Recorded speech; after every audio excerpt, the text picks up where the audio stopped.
अस्सलाम वालेकुम नाज़रीन, welcome back. Special transmission KTN news जी इलेक्शन के हवाले से सिलसिलो जारी है। तबसरन जो तज़ियन जो ताज़ा तरीन ख़बरुनि जो सिलसिलो जारी है। सुभाणे अहम इलेक्शन थियण तरफ़ 5 सालनि लाइ वञे पई। इक़्तिदार कंहिंजे हवाले थींदो, हुक्मरान केरु खटे ईंदो, समूरा जेके सियासतदान हुआ अवाम वटि पहुता, उन्हनि खां वोट घुरियो। हाणे अवाम जे हथ वस आहे त उहे पर्चीअ जो वोट जो इस्तेमालु कीअं था कनि, कंहिंखे खटे था अचनि, कंहिंजो मंशूर उन्हनि खे पसंदि आहे, कंहिंजी कारकर्दगी हिकमत अमली उन्हनि खे पसंदि आहे, कंहिंजो वोट बैंक उहे ॾियनि था। त इन हवाले सां हीउ सिलसिलो ॻाल्हि ॿोल जो तज़ियन जो जारी आहे। हिन वक़्तु असांखे अहम महिमाननि हिन प्रोग्राम में असां सां शिरकत कई आहे। अली असगर सियाल साहब जॉइंट इलेक्शन कमिश्नर आहिनि सिंध जा, उन्हनि असांखे जॉइन कयो आहे। अली असगर सियाल साहब, तव्हांजी वॾी महिरबानी। तव्हां KTN न्यूज़ खे वक़्तु ॾिनो। इमदाद सुमरो साहब असांखे जॉइन कयो आहे, पाण सीनियर सहाफ़ी आहिनि, लेखक आहिनि। इमदाद साहब, तव्हांजी वॾी महिरबानी। ऐं प्रोफेसर इनाम शेख साहब असां सभिनी जा उस्ताद आहिनि, उन्हनि बि शिरकत कई आहे। ऐं लेखक आहिनि, तज़िये निगार आहिनि, तालीमदान आहिनि ऐं समूरनि मामलनि खे बख़ूबी इलेक्शन जे पुराणनि समूरनि प्रोसेस खे उन्हनि बख़ूबी ॼाणनि था। तव्हां सभिनी जी सर महिरबानी, वेलकम था कयूं, तव्हां असांखे जॉइन कयो। अली असगर साहब, ॻाल्हि ॿोल जी शुरूआति तव्हां खां था कयूं, इनाम साहब ऐं इमदाद साहब जी इजाज़त सां। त कीअं प्रोसेस आहे, असांखे सम्झाईंदव त इलेक्शन कमीशन जेकी तयारी कई आहे उहा केतिरी तयारी करे सघी आहे त जीअं साफ़ शफ़ाफ़ इलेक्शन कामयाबु थी सघनि? महिरबानी साईं। जीअं त सुभाणे पूरे मुल्क में आम चूंडूं थी रहियूं आहिनि ऐं आउं सिंध जे हवाले सां ॿुधाईंदुमि त सिंध में जेके क़ौमी असेंबली जूं 61 सीटूं ऐं सूबाई असेंबली जूं 130 जनरल सीटूं आहिनि, उन ते इलेक्शन जे लाइ मुकमिल इंतज़ामात असां कया आहिनि। उन हवाले सां जेको अमलो असां मुक़ररु कयो आहे 2,30,029 उन जी ट्रेनिंग कराईसीं, जंहिंमें 19,008 प्रिज़ाइडिंग अफ़सर, 1,30,010 असिस्टेंट प्रिज़ाइडिंग अफ़सर ऐं 65,005 पोलिंग ऑफिसर आहिनि। त अॼु सॼे सिंध में हर डिस्ट्रिक्ट हेडक्वार्टर तां पोलिंग अमलो ऐं इलेक्शन जे सामान जी रवानगी जारी आहे। उन सां गॾोगॾु सिक्योरिटी एहलकार जंहिंमें सिंध पुलिस आहे, उहा बि पोलिंग स्टेशन ॾांहुं रवाना थी रही आहे ऐं इहो अमल इंशाअल्लाह शाम ताईं मुकमिल थी वेंदो। ऐं सुभाणे जीअं त पोलिंग जो टाइम आहे सुबुह 8 बजे खां शाम जो 5 बजे ताईं, त उन जे लाइ असां मुकमिल सिक्योरिटी जे हवाले सां बि इंतज़ाम कराया आहिनि, जंहिंमें सिंध पुलिस जो वॾो किरदारु आहे ऐं गॾोगॾु पाकिस्तान रेंजर्स ऐं पाकिस्तान आर्मी बि जेको आहे सो क्विक रिस्पॉन्स फोर्स जे मोड में हूंदी। अच्छा सियाल साहब, हीउ जेको RTS बजाए EMS ते तव्हां आया आहियो, इलेक्शन मैनेजमेंट सिस्टम, इन बारे में सम्झाईंदव त इनखे कहिड़े तरीक़े सां तव्हां कामयाबु बणाईंदव, रिज़ल्ट तव्हां वटि कीअं प्रेज़ाइडिंग ऑफिसर तव्हांखे ॾींदो, कीअं हिन जो इस्तेमालु कयो वेंदो? जी, हिन दफ़े EMS सिस्टम मुतारफ़ करायो अथऊं, यानी इलेक्शन मैनेजमेंट सिस्टम। इन सिस्टम में पूरी डेटा जेको पोलिंग स्टाफ आहे उन जी बि मौजूदु आहे, प्लस जेका वोटर लिस्टूं आहिनि उन जी डेटा आहे उहा बि मौजूदु आहे ऐं पोलिंग स्टेशन्स जो जेको तफ़सील आहे उहो बि मौजूदु आहे। त जीअं ई इलेक्शन जो पोलिंग जो अमल मुकमिल थींदो त उन खां पोइ प्रिज़ाइडिंग अफ़सर जेको आहे उहो पंहिंजे हिन EMS ज़रिए मोबाइल खां रिटर्निंग अफ़सर ॾे रिज़ल्ट मोकिलींदो ऐं रिज़ल्ट रिटर्निंग अफ़सर वटि पूरे हल्के जी उहा कंपाइल थींदी।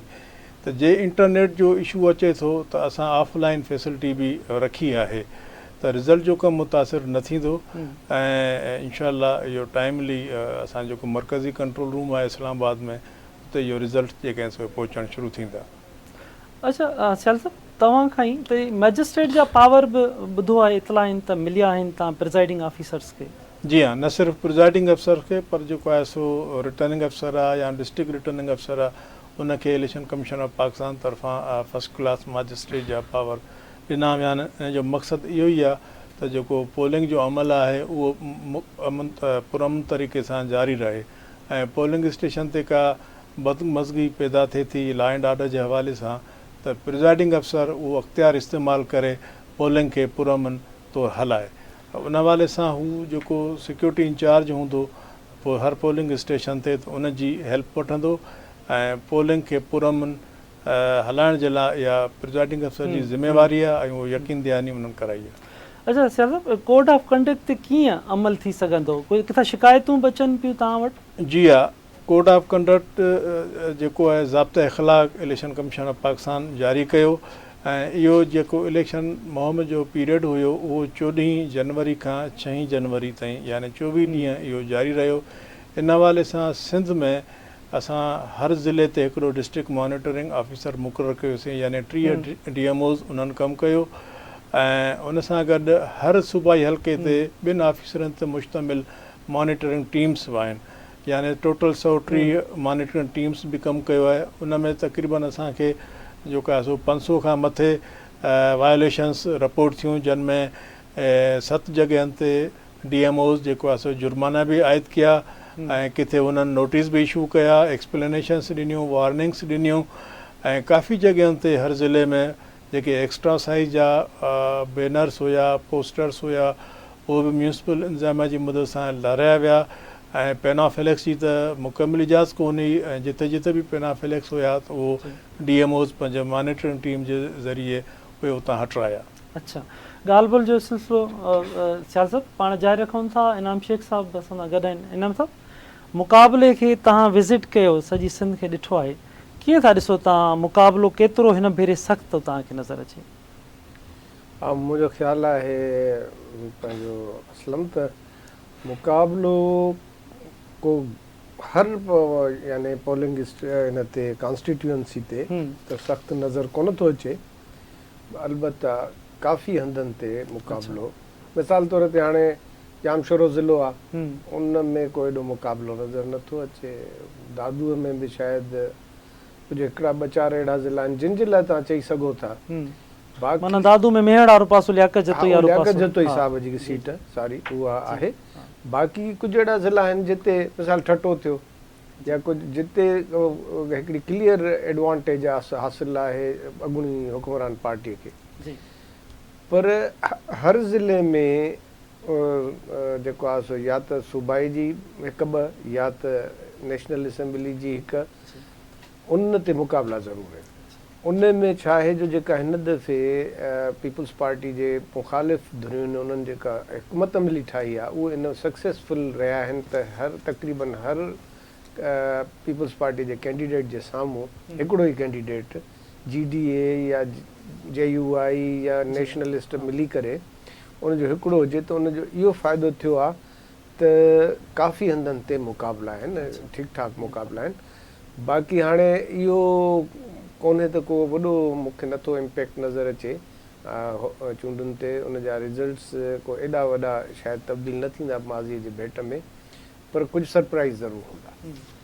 छा था तव्हां सम्झो त मैंडेट जो एतिराम कीअं थो नज़र अचे तव्हांखे? ॾिसो, मैंडेट जो एतिराम त जिन जो मैंडेट आहे उहे बि रड़ियूं था कनि, जिन जो मैंडेट न आहे उहे बि रड़ियूं था कनि। तंहिंजे करे हर को इनखे चइबो आहे प्रीएम्प्टिव हिकिड़ा टैक्टिक्स, त इन खां पहिरीं जो कुझु गड़बड़ थिए असां उन ते जेको आहे सो कोन खे एतिराज़ करे सघूं। पर कुझु अहिड़ा आहिनि, मिसाल तौर ते सकरण जो तक आहे, उन ते हिकिड़ी क्लोज़ फाइट आहे। मिसाल तौर ते हाला जो तक आहे, मटियारी हाला जो, उन ते क्लोज़ फाइट आहे। जैकबाबाद में मियां मोहम्मद सूमरो ऐं जखरानी साहब जो कंटेस्ट आहे, एजाज जखरानी। त इहे जेके आहिनि उते वाक़ई आहिनि, इलेक्शन कमीशन जो नुमाइंदो वेठो आहे, उहो ज़रूरु ॿुधाईंदो त उन्हनि किथे किथे हसास पोलिंग स्टेशन्स डिक्लेयर कयूं आहिनि। डॉक्टर कादिर मक्सी जो जेको हल्को आहे बुलड़ी शाह करीम वारो, उन ते बि ख़बर पई त की 28-30 खनि पोस्ट आहिनि पोलिंग स्टेशन्स जिन ते कयो वियो आहे। पर इतफ़ाक़ सां असलम मां पाण 3 दफ़ा प्रिज़ाइडिंग अफ़सर रहियो आहियां, त उते काफ़ी जेके आहिनि से माज़ीअ में त असां ॾिठा आहिनि त वॾा लूप होल्स आहिनि। किथे स्टेशनरी आहे त किथे जेको आहे सो मस कोन्हे, त किथे अमलो आहे त किथे अमलो कोन्हे, किथे फैसिलिटीज़ कोन्हनि। मां सम्झां थो इन ते इलेक्शन कमीशन खे हिन दफ़े तमामु गहरो ऐं घणो फोकस करणु खपे त इहा 5 सालनि में हिकिड़ी अहिड़ी एक्टिविटी थिए थी जंहिंमें अवाम जे मैंडेट जे बारे में असां अंदाज़ो लॻायूं था। जेकॾहिं उन में वधि खां वधीक फैसिलिटी हूंदी त शायदि उहा मैंडेट सही तरीक़े सां ट्रांसलेट थी सघंदी। अच्छा, इन पुराणा जेके तव्हां माज़ी जूं इलेक्शन्स ॾिठियूं, हींअर ॾिसो था जदीद दौर थी वियो आहे, इन जिदत जेकी टेक्नोलॉजी में आई आहे इन सां कुझु फ़र्क़ु पवंदो या साॻे ई अंदाज़ में असां वञूं था? न फ़र्क़ु पवंदो। फ़र्क़ु मां तव्हांखे ॿुधायां, डिजिटल मीडिया आहे ऐं ख़ासि तौर ते हुन में सोशल मीडिया, हाँ उन में जीअं तव्हांखे ख़बर आहे त तक़रीबन हिकिड़ो 60+ जेको आहे सो अंगु नौजवाननि जो आहे, या 30 खां 20 जे विच में जेको आहे सो, त उहो नौजवान तमामु घणो एक्टिव आहे सोशल मीडिया ते। ऐं इहो ई सबबु आहे जो तव्हां ॾिसंदव त ख़ासि तौर ते हुकुमरान धुर जो जेको बि MP वापसि पंहिंजे कॉन्स्टिट्यूएंसी में थियो आहे त उन ते एॾा वीडियोज़ वायरल थिया आहिनि, एतिरा एहतजाज, एतिरा माण्हुनि जा जेके आहिनि रिज़ेंटमेंट, माण्हुनि जो रद्द अमल, त जेकॾहिं असांखे बज़ाहिर जेको घिटियुनि में या ॿियनि हंधनि ते, छो जो इलेक्शन कमीशन जूं कुझु बंदिशूं बि आहिनि त उते एॾी एक्टिविटी नज़र घटि ईंदी, पर सोशल मीडिया ते ऐं ॿिया जेके इलेक्ट्रॉनिक गैजेटरी सिस्टम्स आहिनि उन्हनि ते ज़बरदस्त इन सिलसिले में प्रोपेगेंडा थी रही आहे। बिल्कुलु इनाम साहब, ॻाल्हि ॿोल जो सिलसिलो जारी रखूं था। इमदाद साहब, तव्हां सॼी सिंध विज़िट पिया कयो, इलेक्शन जे हवाले सां सभु शयुनि खे ॾिसो था, केतिरो टफ टाइम था ॾिसो पार्टीज़ जे विच में? मां इनाम साहब जी ॻाल्हि खे सेकेंड कंदे ॻाल्हि खे अॻिते वधाईंदुसि त काफ़ी हंधनि ते जीअं इनाम साहब चयो त माना अहिड़ी का वॾी का वाज़े तब्दीली, वॾा के अपसेट्स त शायदि असांखे नज़र न अचनि, पर काफ़ी ज़िला अहिड़ा आहिनि, मिसाल तौर जेकाबाद आहे, बदीन आहे, दादू, टनो मोहम्मद खान आहे, खैरपुर आहे, सांगड़, घोटकी, शिकारपुर, कंबर शदाद कोट, लाड़काणो, इन में माना ॾाढा मिठी थरपारकर, इन में सख़्तु मुक़ाबला आहिनि। ऐं जेको इनाम साहब ॻाल्हि कई त हींअर 1 to 1 आहे, माना GDA, JUIFA, क़ौम परस्त, इन्हनि माना हिक ॿिए जे साम्हूं माना पंहिंजूं तवानायूं ज़ाया न कयूं आहिनि। पीपल्स पार्टी खे टफ टाइम मिलण जो माना अंदाज़ो आहे त हर तक ते हिकु हिकु नुमाइंदो मौजूदु आहे, हिकु उम्मीदवार आहे, ॿिया सभु उनजी बैकिंग कनि था। हाणे इहो त सुभाणे इलेक्शन जे ॾींहं ते वाज़े थींदो। असां सॼी सिंध जा काफ़ी इलाइक़ा प्रैक्टिकली घुमी ॾिठोसीं त माण्हुनि में माना हिकिड़ी कावड़ आहे। पीपल्स पार्टी जा उम्मीदवार वञनि था, नवां नारा खणी वञनि था, उनखां अलावा नवां वाइदा था कनि, ऐं अलाए कहिड़े मुंहं सां उहे चवनि था त असांखे अञा वधीक टाइम ॾियो त असां हीअं करे छॾींदासीं, हीअं करे छॾींदासीं, पर माण्हुनि में कावड़ आहे।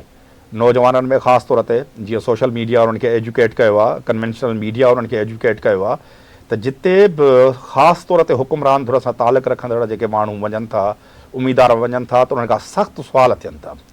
प्रैक्टिकल सूरत हाल इहा आहे त सिंध जे अक्सर इलाइक़नि में हींअर जेका सूरत हाल आहे उहा अफ्रीका, रवांडा इन खां वधीक हिकिड़ी भयानक आहे। जेके आलमी इदारनि जा अंग अखरनि त 40% जे आसपास सिंध जी ॿारनि में जेके अवाम रहे थो उहो गुरबत जी लकीर खां हेठि रहे थो।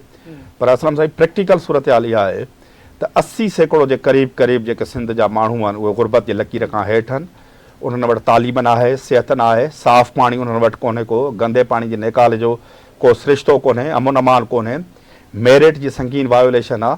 ग़रीब माण्हुनि जी जेका आख़िरी होप आहे सिंध पब्लिक सर्विस कमीशन, उते बि माना जहिड़े तरीक़े सां पैसनि जे एवज़ ऐं सियासी सिफ़ारिशुनि जे एवज़ नौकरियूं मिलनि थियूं या नौकरियूं विकिरो थियूं कनि, उहे बि तव्हांजे साम्हूं आहिनि।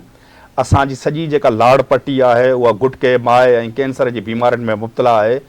SSPs ऐं DCs जूं जेके पोस्टिंग्स थियनि थियूं उहे सभु पोस्टिंग्स पैसनि जे एवज़ थियनि थियूं। सभिनी खे ख़बर आहे त कहिड़ा माण्हू पैसा वठी मुक़ररियूं कराइनि था ऐं उन्हनि खां पोइ मंथलियूं कहिड़नि हाउसनि ते, कहिड़नि हुकुमरान धुरनि जे माण्हुनि ॾे वञनि थियूं।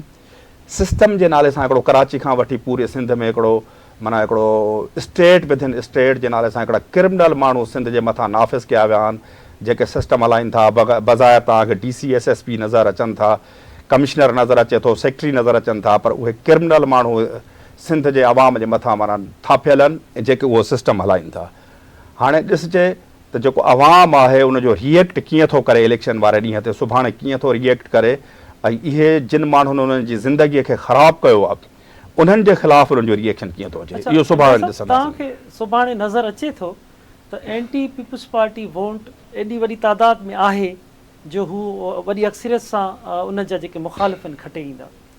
ॾिसो, जेकॾहिं तव्हां जेका 2018 जी इलेक्शन आहे न, त उन में ही तमामु पंहिंजी शानदार कामयाबी ॿुधाईंदा आहिनि पीपल्स पार्टी वारा, ऐं उन्हनि खे बज़ाहिर सीटूं बि वधीक मिलियूं। पर जेकॾहिं तव्हां अंग अखरनि ते ॾिसंदो त हिननि खे वोट मिलिया 39.39% ऐं कुझु, ऐं जेको NTPP जेको वोट हो उहो 61% हो, 61 पॉइंट समथिंग माना जेको आहे सो उहो परसेंटेज हो।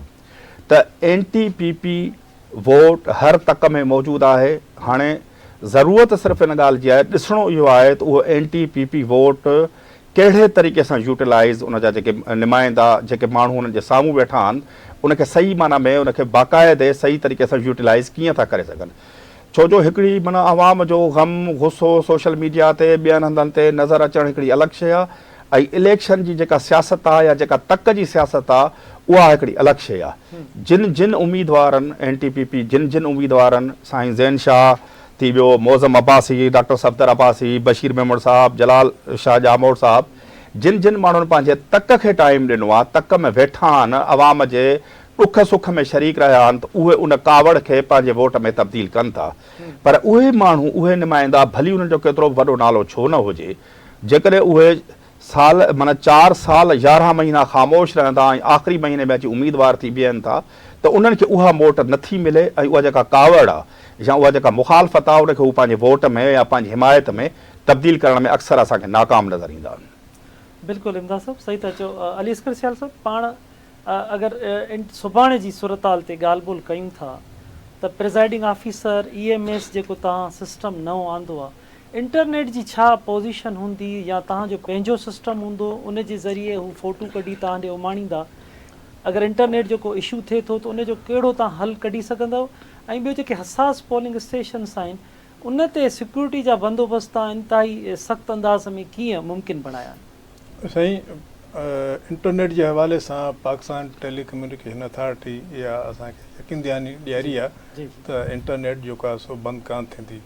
पर इतफ़ाक़ आहे जेकॾहिं किथे थिए बि थो त प्रिज़ाइडिंग अफ़सर खे असां ट्रेनिंग ॾियारी आहे त हू जेकॾहिं पंहिंजे मोबाइल ऐप जे ज़रिए रिज़ल्ट ट्रांसमिट थियण में जेकॾहिं कोई इशू अचे थो त उहो फ़ौरन जेको आहे सो उहो रिटर्निंग अफ़सर वटि पहुचे ऐं पोइ रिटर्निंग अफ़सर वटि पूरे हल्के जी रिज़ल्ट कंपाइल थींदी। ऐं इवन दैन जे उते बि कोई इंटरनेट जो इशू थिए थो ऐं ऑनलाइन को मसइलो थिए थो त ऑफलाइन मोड में बि जेको आहे सो रिज़ल्ट्स ठहण जो बंदोबस्तु थियलु आहे। ॿी ॻाल्हि जेका तव्हां सिक्योरिटी जे हवाले सां कई त टोटल सिंध में जेके आहिनि हिन दफ़े 19,008 पोलिंग स्टेशन्स क़ाइमु कई वयूं आहिनि त उन में इंतिहाई हसास पोलिंग स्टेशन जो तइदादु आहे 6,425 ऐं उन सां गॾोगॾु हिसास पोलिंग स्टेशन्स बि क़ाइमु कयूं आहिनि जंहिंजो तइदादु आहे 6,445। बाक़ी जेके आहिनि उहे नॉर्मल पोलिंग स्टेशन्स आहिनि। त पूरी कोशिशि आहे त इलेक्शन जो अमल पुरअमन तरीक़े सां जारी रहे, पंहिंजे टाइम ते मुकमिल थिए। अच्छा सर साहब, CCTV वग़ैरह इन जो बंदोबस्तु थियलु आहे छो जो एॾियूं सारियूं हसास पोलिंग स्टेशन्स आहिनि? जी, इहो असांजे इलेक्शन एक्ट में बि आहे त जेके हाईली सेंसिटिव पोलिंग स्टेशन्स आहिनि उन्हनि ते CCTV कैमराऊं लॻायूं वेंदियूं ऐं इन हवाले सां सिंध हुकूमत इहो टास्क उनखे ॾिनोसीं ऐं उन्हनि हिकु कंपनी आहे NRTC उनखे इंगेज कयो ऐं हर जेका हाईली सेंसिटिव पोलिंग स्टेशन आहे उन ते CCTV कैमराऊं अॼु खां लॻी वयूं आहिनि। अच्छा, जीअं सुभाणे वॾी तादाद में माण्हू वोटनि लाइ निकिरे थो, सियाल साहब शिकायती सेल केतिरा तव्हां किथे हूंदा, कीअं माण्हू तव्हां सां राब्तो करे सघंदा, जिन उमेदवारनि जूं शिकायतूं हूंदियूं उहे तव्हां ताईं कीअं पहुच करे सघंदा? जी, इन हवाले सां बि हिन दफ़े तमामु बहितर इंतज़ाम कया विया आहिनि जंहिंमें असांजो जेको election commission of Pakistan Islamabad आहे उते मरकज़ी कंट्रोल रूम क़ाइमु कयो आहे जंहिंजो नालो आहे EMCC यानी इलेक्शन मॉनिटरिंग कंट्रोल सेंटर। ऐं हर सूबाई लेवल ते जेको असांजे प्रोविंशियल हेडक्वार्टर में इलेक्शन कमीशन जो ऑफिस आहे उते बि असां प्रोविंशियल मॉनिटरिंग कंट्रोल रूम क़ाइमु कयो आहे यानी PMCR। गॾोगॾु डिवीज़न लेवल ते असांजे रीजनल इलेक्शन कमीशन ऑफिस में रीजनल मॉनिटरिंग कंट्रोल रूम बि क़ाइमु कयो आहे ऐं हर ज़िले में डिस्ट्रिक्ट लेवल ते डिप्टी कमिश्नर ऑफिस, छो त डिप्टी कमिश्नर्स खे असां एज़ अ डिस्ट्रिक्ट रिटर्निंग अफ़सर मुक़ररु कयो आहे त उन्हनि जे ऑफिस में बि डिस्ट्रिक्ट मॉनिटरिंग कंट्रोल रूम क़ाइमु कयो अथऊं ऐं उते राउंड द क्लॉक जेको आहे सो 2 शिफ्टुनि में हिकिड़ी मॉर्निंग शिफ्ट ॿी नाइट शिफ्ट उते स्टाफ जी ड्यूटी आहे, उन सां गॾोगॾु ऑफिसर इंचार्ज बि आहे। ऐं अॼु मूं होम डिपार्टमेंट जो बि जेको कंट्रोल रूम आहे उन जी बि विज़िट कई आहे, प्लस जेको IG ऑफिस में कंट्रोल रूम आहे उन जी बि विज़िट कई आहे ऐं कंट्रोल रूम में जेको आहे सो पूरी कोशिशि कई वई आहे त जेके बि कंप्लेंट्स अचनि थियूं उन जो बर वक़्तु जेको आहे सो उन जो उकला थिए। अच्छा, कोऑर्डिनेशन केतिरी तव्हां सम्झो था त कामयाबु वई आहे ऐं पुलिस जे रोल खां तव्हां मुतमिन आहियो। ऐं ॿियो इन सां गॾोगॾु त तव्हां जीअं शिकायती सेल जी ॻाल्हि कई आहे त शिकायत आहिनि उते मौजूदु, माण्हू तव्हां वटि शिकायतूं कनि था, इन खां अॻु में बि तव्हां वटि शिकायतूं आयूं, उन जो अज़ालो छा निकिरी सघियो, वधि में शिकायतूं कहिड़ियूं आयूं तव्हां? जी घणे कुझु शिकायतूं आहिनि त पोलिंग स्टेशन जी तब्दीली जे हवाले सां, त जेके टाइमली आयूं उहे असांजे DRO उनखे पंहिंजो डिस्पोज ऑफ कयो उन पीरियड में, छो त असां जेको सेक्शन 59 आहे इलेक्शन एक्ट जो, उन में पोलिंग स्टेशन जी तयारी जो बाक़ाइदे हिकिड़ो तरीक़ेकार आहे। 4 जनवरी ते रिटर्निंग अफ़सरनि पोलिंग स्टेशन ज़ाहिर कयूं, उन ते पोइ हफ़्ते जो टाइम हुयो एतिराज़नि जो। 11 जनवरी ते उते एतिराज़ दाख़िल थिया ऐं हफ़्ते जो टाइम हुयो DROs खे उन ते फ़ैसिला करण जो, त 17 जनवरी ते उन्हनि फ़ैसिला कया ऐं 23 जनवरी ते जेको आहे सो फाइनल पोलिंग लिस्ट जेका उहा नोटिफाई थी। उन खां पोइ बि जेको तब्दीली जो अख़्तियार उहो इलेक्शन कमीशन ऑफ पाकिस्तान वठो ऐं 4 तारीख़ ताईं जेके बि दरख़्वास्तूं वयूं उन ते इलेक्शन कमीशन फ़ैसिलो करे उनखे फाइनल कयो। त असां वटि हींअर बि जेको मरकज़ी कंट्रोल रूम आहे इस्लामाबाद या सूबाई लेवल ते जेके कंप्लेंट्स रिटर्न में अचनि थियूं या व्हाट्सएप जे ज़रिए अचनि थियूं, त उन्हनि खे असां फ़ौरन DRO ॾे मोकिलियूं था। जेकॾहिं का लॉ एंड ऑर्डर जे हवाले सां आहे त DRO पंहिंजो SSP खे मोकिलियूं था, त कोशिशि कयूं था त उहो जल्दी उनजो जेको आहे सो इज़ालो कयो वञे। त पुलिस जे रोल खां मूं तव्हां खां मालूम पिए कयो त केतिरो तव्हां मुतमिन आहियो त तव्हांखे कीअं फॉलो कंदी पुलिस ऐं ॿिया इदारा?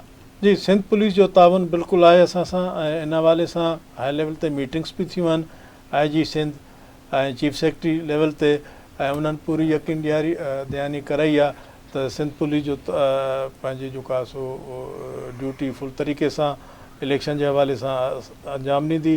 डिवीज़न लेवल ते DIG लेवल ते डिस्ट्रिक्ट में बि DRO ऐं SSP जूं मीटिंग्स थींदियूं रहियूं आहिनि ऐं उनजी कोऑर्डिनेशन आहे। ऐं IG साहब, provincial election commissioner, chief secretary, असांजी पूरी कोऑर्डिनेशन आहे त का बि किथे को अहिड़ो वाक़ियो अचे थो त उनखे फ़ौरन नोटिस वठी उनजो असां हल कयूं। अच्छा इनाम साहब, तव्हां ॾिठा अचो त इलेक्शन सुभाणे थिए थी, ज़रूरु लाज़मी आवाम जंहिंखे वोट ॾींदो उहो खटे ईंदो, तव्हांखे छा थो नज़र अचे हिन भेरे त कंहिंजी मथे हुकूमत ठहे सघे थी, हेठि कंहिंजा इताद थियनि था, माण्हू वोट जो तरीक़ेकार छा बहितरीनु मंशूर ॾिसी कंदा, वोट बैंक वारा खटे ईंदा या बहितरीनु हिकमत अमली वारा खटे ईंदा? ॾिसो हाणे सिंध जे हवाले सां त मां तव्हांखे ॿुधायां त जेको सिंध जी निगरान हुकूमत आहे उनजो सॼो किरदारु क्वेश्चनेबल आहे। उन जंहिं क़िस्म जा ट्रांसफ़र पोस्टिंग्स कयूं आहिनि, ऐं हाणे इलेक्शन कमीशन जो ज़ाहिर आहे कंसेंट त हूंदो, पर इलेक्शन कमीशन हर ऑफिसर खे त चेक नथी करे सघे, उहो को एॾो इत्मीनान बख़्श कान्हे को। हिन महिल बि माण्हुनि खे जेके आहिनि एतिराज़ आहिनि। हाणे थोरी देरि पहिरियों सकरंड मां ज़ैन शाह साहब बि प्रेस कॉन्फ्रेंस कई आहे त हुनखे हिन सॼे ते ट्रांसपेरेंसी ते शक आहिनि। ऐं तव्हां इहो ॾिसो त माज़ीअ में गुज़िरियल 10-15 सालनि खां ॼण MPA MNA पंहिंजो नुमाइंदो वठी ऐं उहो सिविल ब्यूरोक्रेसीअ में अचे करे थो। पहिरीं जेको आरोज़ आहे उहो छो त जुडिशरी सां, त जुडिशरी खे पंहिंजे बि हिकिड़ी रेपूटेशन जी हूंदी हुई ऐं उन सां गॾोगॾु उनजो थोरो दबदबो बि हूंदो हुओ। हिन दफ़े त जेको आहे सो सम्झो त जंहिं क़िस्म जा ऑफिसर आहिनि उन्हनि जो जेको रिकॉर्ड आहे उहो ॿुधाए थो काफ़ी उन ते एतिराज़ ऑलरेडी आहिनि।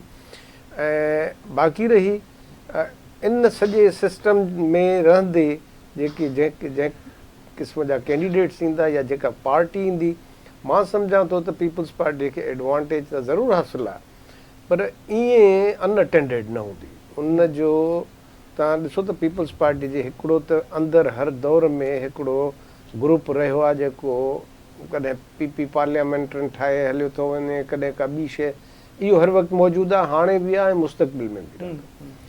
ऐं जेकॾहिं GDA या ॿिया जेके PP जा मुखालिफ़ इताद आहिनि उहे हिकिड़ियूं 15 खां 20 सीटूं सिंध में मैनेज करे था वञनि, ऐं हेॾा कराचीअ में जमात इस्लामी खे हिन दफ़े लॻे थो कुझु सीटूं मिलंदियूं, MQM खे मिलंदियूं, आज़ादनि बाज़ादनि खे, त मूंखे ईअं थो लॻे त फ्यूचर में पीपल्स पार्टीअ जे हुकूमत जे मथां सिंध में चेक ज़रूरु रहंदो ऐं उहा अंडर थ्रेट बि रहंदी, ऐं not everything would be in their favour.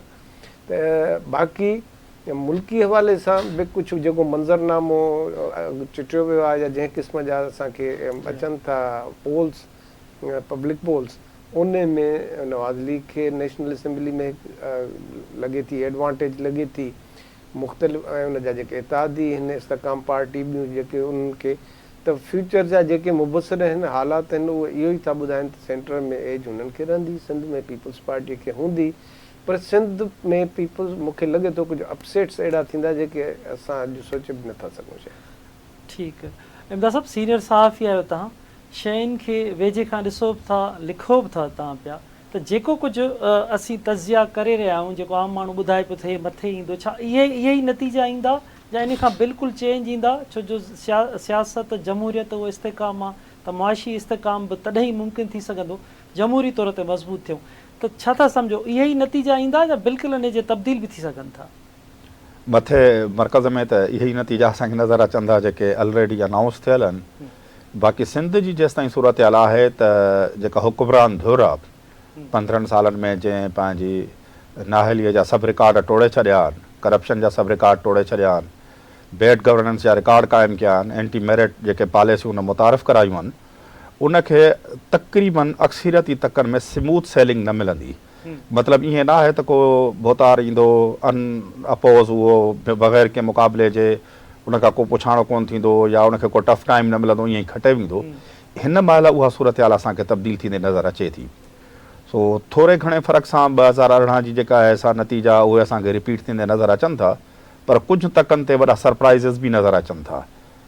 वरी बि इहा ई ॻाल्हि मां कंदुसि त असांजो तजियो, असांजी एनालिसिस पंहिंजी जाइ ते, फ़ैसिलो सुभाणे अवाम खे करिणो आहे त उहो इन सूरत हाल खे बरक़रार रखण में माना राज़ी आहे या इन सूरत हाल खे थोरो घणो हू तब्दील करे थो। अच्छा इमदाद, तजुर्बनि मां भला माज़ीअ जे पाण हलिया वञूं, 71 खां अॻु खे छॾिजे, उन खां पोइ 79 वारियूं बल्दियाती इलेक्शन, मुशर्रफ साहब वारियूं इलेक्शन्स हुजनि, त तजुर्बनि मां भला कुझु सिखी सघिया आहियूं, हाणे उन तरफ़ अमल पेरा थींदासीं?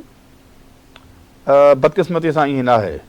असांखे हर इलेक्शन पुराणियुनि इलेक्शननि जो माना रिपीटेशन्स नज़र थियूं अचनि ऐं उन में किथे न किथे ॻुझनि हथनि जो बि माना जेको आहे सो असांखे करिश्मो कारनामो नज़र ईंदो आहे ऐं पैसे जी माना असांखे तमामु घणी जेको आहे सो रेल पेल नज़र ईंदी आहे त जंहिं वटि वॾो दबदबो आहे, जंहिं वटि वॾो पैसो आहे, उहो थिए थो। मतिलबु मुकमल तौर ते ईअं नथो चई सघिजे त माना अवाम जे वटि ई पावर आहे, अवाम ई सही ऐं फेयर तरीक़े सां पंहिंजा जेके आहिनि से नुमाइंदा चूंडिजे थो। ॿिया घणा ई फैक्टर आहिनि, सिर्फ़ु माना जेको आहे सो अवाम जी हिमायत खां अलावा बि फैक्टर आहिनि, पैसे जो फैक्टर आहे, दबदबे जो फैक्टर आहे। ॿियो इहो बि ॾिठो थो वञे त हुकूमत कंहिंजी थी ठहे त उन जे तरफ़ बि घणो लाड़ो थो थिए। बाक़ी तब्दीली 70 जे ॾहाके खां वठी हिन महिल ताईं नज़र नथी अचे अनफॉर्चुनेटली। अच्छा सियाल साहब, सुभाणे अवाम अचे थो वॾी तादाद में ॿाहिरि, उन लाइ कहिड़ो मैसेज तव्हांजे तरफ़ां वेंदो, कहिड़े टाइम ते हू अचनि, कहिड़ी तयारी करे अचनि, अंदरि वञनि त वोट कीअं, जेके नवां वोटर्स आहिनि उहे कीअं पंहिंजो वोट जो हक़ इस्तेमालु कनि? साईं, टाइम जेको पोलिंग जो आहे उहो आहे 8 बजे, त 8 खां पहिरीं अची वञनि ऐं जीअं हमेशह थींदो आहे त क़तार में बीहनि ऐं सभिनी खे मौक़ो मिलंदो वोट कास्ट करण जो। ऐं हर बूथ ते जीअं त 2 बैलेट पेपर हूंदा, हिकिड़ो क़ौमी असेंबली जे उम्मीदवार जो ऐं ॿियो सूबाई असेंबली जो। त पहिरीं हू वेंदा पोलिंग ऑफिसर वटि, उन ते पंहिंजी शनाख़्त कराईंदा ऐं उन्हनि जे लाइ शनाख़्ती कार्ड जो हुजणु लाज़मी आहे। त जॾहिं हुननि जे वोटर लिस्ट में नालो चेक थींदो पोलिंग ऑफिसर तरफ़ां ऐं उहो मौजूदु हूंदो त हू हुनखे स्ट्राइक करे ऐं उनजे मस लॻाईंदो जेको आहे सो अंगूठे ते। उन खां पोइ हू सेकंड ते वेठो हूंदो असिस्टेंट प्रिज़ाइडिंग ऑफिसर, उन वटि पंहिंजो हिकिड़ो सूबाई असेंबली जो बैलेट पेपर हूंदो, त उहो सूबाई असेंबली जो बैलेट पेपर उन खां जेको आहे सो वठी ऐं उन ते पंहिंजो जेको आहे सो पसंदि जो उम्मीदवार खे पंहिंजो हणंदो जेका मोहर आहे। उन खां पोइ ॿिए जेको APO वेठो हूंदो उन वटि जेको आहे सो हू सूबाई असेंबली जे उम्मीदवार जो बैलेट पेपर वठंदो। उन खां पोइ उन हर बूथ में असां स्क्रीन ऑफ कंपार्टमेंट रखिया आहिनि, उते वञी हू पंहिंजो जेको आहे सो स्टैम्प लॻाए ऐं बैलेट बॉक्स जेको पियल हूंदो प्रिज़ाइडिंग ऑफिसर जे साम्हूं उते हू जेको आहे सो विझंदो। त इहो आसान अमल ऐं उन सां गॾोगॾु असां पंहिंजो ट्रेनिंग बि कराई आहे पोलिंग स्टाफ खे ऐं गॾोगॾु सियासी जमातुनि बि पंहिंजे जेको पोलिंग एजेंट्स आहिनि उहे मौजूदु आहे, उन जे थ्रू बि जेको आहे सो तरबियत जो प्रोग्राम करायो हूंदो त उमेदु आहे त का ग़लती कान थींदी ऐं वोटर पंहिंजो वोट सही कास्ट कंदो। अच्छा किथे का भंजकेड़ी थियनि थियूं त मैजिस्ट्रेट जा जेके तव्हां पावर ॾिना आहिनि त उहो कीअं इस्तेमालु करे सघंदो, केतिरा इस्तेमालु करे सघंदो? जी बिल्कुलु, असांजे इलेक्शन एक्ट में जेके आहे हिकिड़ो चैप्टर आहे 10 ऑफेंसिस पेनल्टीज़ प्रोसीजर, उन में पूरो तरीक़ेकार ॾिनल आहे। ऐं जेका हींअर असां तरबियत कराईसीं प्रिज़ाइडिंग ऑफिसर जी, त उन में असांजे मास्टर ट्रेनर्स उनखे बाक़ाइदे ट्रेनिंग ॾिनी त जेकॾहिं को अणवणंदड़ वाक़ियो मुख़्तलिफ़ क़िस्म जा ऑफेंसिस थींदा अचे थो त उनखे कहिड़े तरीक़े सां कार्रवाई करणी आहे। जीअं थींदो आहे त उनखे असां रजिस्टर बि मुहैया करायो आहे ऐं अरेस्ट वारंट बि ॾिना आहिनि, त उनखे पूरी ट्रेनिंग ॾियारी आहे। उहो पंहिंजो अख़्तियार इस्तेमालु कंदो जेकॾहिं उनजी ज़रूरत पेश ईंदी त। साईं खां मां हिकिड़ो पुछी सघां सर, थो साईं, बिल्कुलु साहब। छा तव्हांजे ख़्याल में वोट कास्टिंग जो रेशो केतिरो एक्सपेक्टेड आहे तव्हांखे? साईं असां त पूरी कोशिशि कई आहे त जेको आहे सो वधि में वधि वोट कास्ट थियनि ऐं उन में जेको आहे सो जीअं सिविल सोसाइटी जा नुमाइंदा आहिनि, पहले सियासी जमातूं आहिनि, छो जो उहे बि स्टेक होल्डर्स आहिनि, सियासी जमातूं उन जा उम्मीदवार आहिनि, उन्हनि बि कोशिशि कई आहे। त उमेदु आहे त माज़ी जे चूंडुनि खां हिन दफ़े रेशियो बहितरु थींदो वोट कास्ट अच्छा, इहो तव्हां ॾे अगरि सवाल खणी था अचो, तव्हां माज़ी जो इलेक्शन ॾिठो, टर्न आउट तव्हांखे छा थो नज़र अचे? साईं पहिरियों त मां उते तव्हांखे माहौल ॿुधायां थो, जेको प्रिज़ाइडिंग अफ़सर आहे न उहो ख़ुदि कंहिं MP MN जे हमराह जे रहमो करम ते हूंदो आहे, ख़ासि करे ॿराड़ीअ जा, शहरनि जी मां ॻाल्हि नथो कयां। छो जॾहिं पहुचनि था त मिसाल मां हिकिड़ो दफ़ो शहरी में मुंहिंजी ड्यूटी लॻी पंहिंजो हिन में कारुंजर खीरथर वारे पासे। हाणे साईं उते आसपास नांग बलाऊं पिया हलनि, पाणी बि कोन हो, हर शइ कोन हुई। जेको असांजो फैसिलिटेटर हो उहो ई ख़ुदि उम्मीदवार हो। ऐं ॿियूं इन क़िस्म जूं हिन मॉडर्न दौर में असां इलेक्शन हिकिड़े तमामु गैजेटरी जो दौरु आहे, हिन में नथा कराए सघूं। मुंहिंजो ख़्यालु आहे तक़रीबन 50 अरब रुपया हिन दफ़े इलेक्शन कमीशन खे रिलीज़ थी चुका आहिनि। असांजे पाड़ेसरी मुल्क आहिनि, ईरान आहे, इंडिया आहे, ॿिया खोड़ मुल्क आहिनि, उते इन मामले में सिस्टम्स उन्हनि जा कहिड़ा बि आहिनि, हुननि एॾो ज़बरदस्त इलेक्शन जो पंहिंजो सिस्टम्स क्रिएट करे छॾिया आहिनि जो हुन में शक जी गुंजाइश घटि थी रहे। इलेक्शन कमीशन हिकिड़ो मुस्तक़िल इदारो आहे जेको वरी बाय इलेक्शन्स कराईंदो, वरी ज़मीनी चूंडूं, त उनजो हिकिड़ो सिस्टम वॾो ज़बरदस्त साइंटिफिक हुजणु खपे, ख़ासि तौर ते अॼोके दौर में। उते जेको तव्हां सूरत हाल ॾिसो, एॾियूं ड्यूटी लॻे थी उमूमन सरकारी स्कूलनि में। सरकारी स्कूलनि में बाथरूम ई कोन्हे, बिजली ई कान्हे, ऐं उते त कंहिं बि क़िस्म जी जेका हीअ आहे सिग्नल्स आहिनि, इहे पुछण जो सुवाल ई पैदा नथो थिए। इन्हनि सभिनी ते पहिरियों ई क़ाबू पाइणु खपे। ऐं हिन जेको EMS आहे, इलेक्शन मैनेजमेंट सिस्टम, मुबसर उनखे मुख़्तलिफ़ ज़ावियनि सां त वाक़ई वरी ॿिए तरीक़े सां मैनेज बि थींदी। जीअं तव्हां मिस्त्री थियनि था, मैकेनिक थियनि था, मैनेज कनि था न शयुनि खे, तीअं हिन। अच्छा, सियाल साहब बि वेठा आहिनि। सर, ही साईं जंहिं मैनेजमेंट जी ॻाल्हि पिया कनि, कंप्यूटराइज़ भला सॼी दुनिया जदीद थी वई आहे, पाण बि हिन जिदत तरफ़ वञूं पिया? जी बिल्कुलु आहे न, आस्ते आस्ते साइंस जे हवाले सां जेका एडवांसमेंट थिए थी, तरक़ी थिए थी, उहा बिल्कुलु आहे। पर असांजी पूरी कोशिशि आहे त हीउ जेको आहे सो सिस्टम इनशाला कामयाबु ईंदो। EMS जेको आहे इलेक्शन मैनेजमेंट सिस्टम, इन मां तव्हां सम्झो था त जेके प्रिज़ाइडिंग ऑफिसर्स तव्हांजा हूंदा, वक़्त से रिज़ल्ट तव्हां ताईं उमाणे सघंदा, उन में को प्रॉब्लम न थींदो? जी आसानी आहे। जी बिल्कुलु, हुनखे हिदायत आहे त उहो जेको आहे सो फ़ौरन जीअं रिज़ल्ट मुकमिल थिए थी फारम 45 ते, त उहा जेको आहे सो पोलिंग एजेंट खे बि ॾियनि ऐं प्लस जेको आहे सो रिटर्निंग अफ़सर खे बि जेको आहे सो उहो मोकिलिनि। उहो असां हुनखे ट्रेनिंग कराई आहे, मोबाइल हुनखे ऐप जेको आहे सो करायो आहे, प्लस हू जेको आहे सो फ़ौरन जेको आहे सो उहो रिटर्निंग अफ़सर वटि पहुची ऐं हार्ड कापी बि हुनखे जेको आहे सो ॾियनि। सर, आख़िर में वक़्तु मुख़्तसरन आहे, इलेक्शन कमीशन कहिड़ो आवाम लाइ मैसेज ॾींदी? इलेक्शन कमीशन जो इहो ई मैसेज आहे त आवाम सुभाणे निकिरे पंहिंजो ऐं पोलिंग स्टेशन ते वञे ऐं पंहिंजो वोट कास्ट करे। वॾी महिरबानी अली असगर सियाल साहब, तव्हां KTN न्यूज़ खे वॾो, इमदाद साहब तव्हांजी वॾी महिरबानी, इनाम शेख साहब तव्हांजी वॾी महिरबानी। नाज़रीन, इंतहाई अहम पैनल, इंतहाई अहम ॼाण असीं हीउ जेको सिलसिलो आहे पंहिंजो स्पेशल ट्रांसमिशन जो इलेक्शन जे हवाले सां इहो जारी रखंदासीं। तबसरनि, तज़ियनि, ताज़ा तरीन जेको ख़बरुनि जो सिलसिलो आहे उहो जारी रखंदासीं। सुभाणे ताईं असांजी ट्रांसमिशन हलंदी। समूरा जेके हाल अहवाल समूरे सिंध जा, समूरे पाकिस्तान जा, पल पल जी ख़बर तव्हां सां शेयर कंदा रहंदासीं। हिन वक़्तु हेडलाइन जो वक़्तु थियो आहे। हेडलाइन ब्रेक खां पोइ वरी नवनि महिमाननि सां गॾु तव्हां सां गॾु हाज़िर आहियूं। असां सां गॾु रहिजो।